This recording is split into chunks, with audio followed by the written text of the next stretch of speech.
哎，你知道以前我老公每次来中国最接受不了的咱们的文化习俗是啥吗？就是按摩。主要问题出在哪儿呢？首先是这个手法，上来直接给怼哭了。但是真正的问题是啥呢？还不是这皮肉之灾，主要是他被人家按摩师埋汰他虚。这个事儿我老公当时疯了。你可能也有所了解哈，就是这个按摩这个事儿在国外呢，基本上就是放放松，点点蜡 ，SPA 小 SPA， 放点歌，滚点球，抹油再抹油嘛。就是能起到一个放松的作用，但咱中国这个推拿按摩呢，下手更狠，一定要解决问题。大脖梗、腰间盘怼完2级小伤残，胯骨轴、后脊梁摁得噼里啪啦响，是不是基本就是这么个对比？但咱们喜欢咱的推拿按摩，虽然疼，但是它起到一定作用，对吧？有一次我老公在铁岭，我就说我领他去按摩去，完了给乐坏了，那喜欢，他以为就是去 SPA 小 SPA 嘛。然后我们去的是一家盲人推拿按摩店嘛。一进屋，2个身材非常魁梧，就是肱二头肌非常夯实的男按摩师就进来了嘛，拎着2个电子表进来的。这时候我老公就感觉到他跟他想象的那个氛围有那么一点差值。这时候这俩人一摁那电子表，哎妈，这电子表声老大了，4号钟70分钟计时开始，第一，哎妈，给俩吓一激灵。反正就从这个70分钟第一，我老公这个 SPA 梦就彻底破灭了。完，这俩按摩师就下手了嘛。我这个还行，他那个挺好强这么一个人吧。我就听我老公嗷家一声惨叫，就7尺男儿身，一把辛酸泪。说好的 SPA 换整骨，灵魂摁稀碎。关键这个最扎心的问题还不在这儿。这按摩师给他摁腰的时候，本来摁就狠，摁的一脸眼泪。完摁完之后呢，还整一个，哥们儿你这腰也不咋地呀，挺虚呀。我老公就嗅到一丝不对，就问我，他说我啥？我一寻思这个虚怎么翻译呢？那就只能是 weak 呗。我老公这一听，噌家坐起来了，急眼了。关键是呢，这里有个问题，就是他不汉语不好吗？他不知道这个4号钟是编号，他以为这个按摩师姓4，叫浩中，全名4号中。完就问我嘛，就是这个人到底是谁？就上来先往死摁我，摁死我之后还说我 weak， 这个4号钟是不是你前男友？我说我要是浩中这样的前男友，我还找你呀？你还不吃力，你还 weak。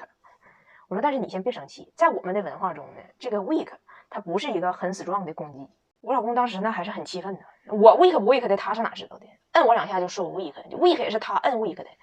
但人家按摩师就是非常不紧不慢的就问了他几个问题：你晚上起夜上不上厕所啊？你没事会不会冒虚汗呢？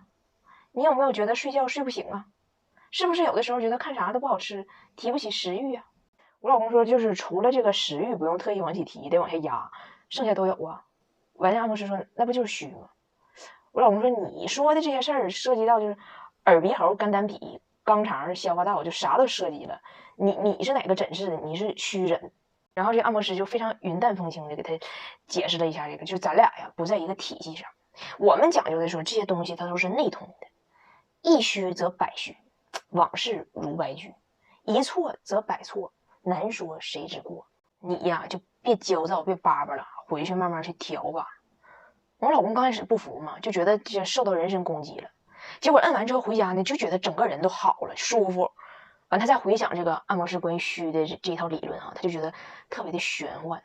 你知道本来外国人对于东方人有时候他就觉得东方人说点啥都带着一股就是神秘的门派气息，所以他自己就开始搁那瞎想象，就觉得哎呀，这个4号钟可能实际上是带派的，就是法号济空之类的。完我昨天跟他视频嘛，就我老公他爸这加拿大老头说这个手腕子脚腕子最近不舒服，总觉得有点疼，是不是关节出了问题？完我老公整那个损样，跟人家像个大明白似的。哎呀，我跟你说，一虚则百虚，往事如白驹。你可能不太了解这个概念，但是它很神奇。脚气味不味，闷头除不除，信不信，服不服 ，weakness 有或无，你就品吧，博大精深。我说不明白，将来你来铁岭，我给你介绍个人，叫4号钟，70分钟低，他能给你讲明白。今天咱们就来讲一讲苏格兰男人和他的小格裙儿。这是一个有故事的男人的味道，也是一个有味道男人的故事。总之是一段妖艳的红尘在坊间传至。你知道苏格兰小裙是咋穿的吗？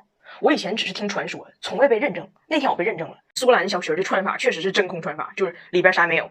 就话说我不是北上苏格兰，在格拉斯哥参加吃鸡大赛的过程中邂逅了一群彪形大汉嘛，就因为我这个蜀身虎胆被这群好汉带上梁山，就地安排喝了一顿嘛。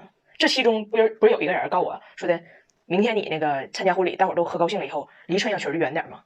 这个人呢，这姓 Sex， 就是咱们就管他叫老赛。这苏格兰这小裙子虽然看起来很骚气哈，但实际上它的这个材质特别厚实，特别板正，然后做工很精致，对这个材料的要求也非常高，所以它成本比较高。很多年轻人哈，我知道的很多年轻人去参加那个重要场合的时候，他这个小裙都是租的。10年前老赛办婚礼呢，就他这小裙就租的，他的未婚妻也是租的，不是他未婚妻的婚纱也是租的。然后婚礼的头一天，这不单身派对嘛，老赛就领着他这帮狐朋狗友们，这帮傻狍就去吃印度餐去了。为啥我说他傻狍呢？我在重要场合之前从来不吃印度餐。印度餐火焰山，肠中往事一锅端。然后第二天婚礼嘛，婚礼的第一场呢是在教堂这个非常正式、非常圣洁的这个环节。这环节结束了以后呢，一般都赶第二场，到第二场就开吃开喝，然后就开敬酒，然后就开跳舞。这场就比较欢实的这一场。然后到了第二场以后呢，大伙就开喝嘛。然后这个环节吧，就往往安排这个新郎和新娘跳结婚之后的第一支舞。就这第一支舞往往就是最浪漫的一支舞嘛。我的朋友第二天也跳了，但是他俩这第一支舞让我给毁了。完事说回来啊，完事他俩这个老赛呀，就和他媳妇就要跳这第一支舞，他俩跳的就特别不和谐，你踩我，我踩你的，就跳不好。然后他朋友不知道为啥突然间就起个哄说：“你拉倒吧，老赛，要不然让你媳妇抱你跳吧。”我跟你说，喝到量的人，他身上最大的危险属性是啥呢？就是他不一定突然之间觉得什么事儿有意思。这老赛就是当时到量了嘛，就突然间觉得这个倡议太有意思了。啪嚓一下就过去，抱着媳妇大脖，一下给搂住了，然后跳媳妇身上了，给媳妇压坐地下了。他呢，就是之前喝的这啤酒一刮，完再加上他跳他媳妇身上，他媳妇砸地上的这一蹲，再加上大伙一群人这一大笑，这个刚结婚2个小时的已婚单人就发生了第一次放纵，就肠中往事一波端。之后都发生了啥呢？就具体情景你就可以自己脑补了。那他还跟我装人，没跟我提一个事儿，他朋友给我爆料的，就因为他这个苏格兰小裙的特殊穿法，就真空穿法嘛，就是菩提本无树，明镜亦非台，本来无一物，何处染尘埃嘛，对不？他第二天居然抖了，扑了，这裙子居然退回去了，他不租的吗？押金都拿回来了。他媳妇这婚纱那就完了，事儿在这个小镇的知名度呢达到什么程度呢？就他媳妇这婚纱退不回去了吧？而且他媳妇留住了，就花钱买了，没办法，花钱买了，把这婚纱留住了，之后往出免费租，都没人碰，都没人问。而且我听完这故事以后哈，第二天我参加婚礼，我看着穿小裙的，我都保持社交距离。就算穿裙子这个人啥也不干，你知道这裙子的上家是个什么冤孽呀？哥多说一句什么呢？我姓赛嘛，就他后来都管我叫赛喷泉。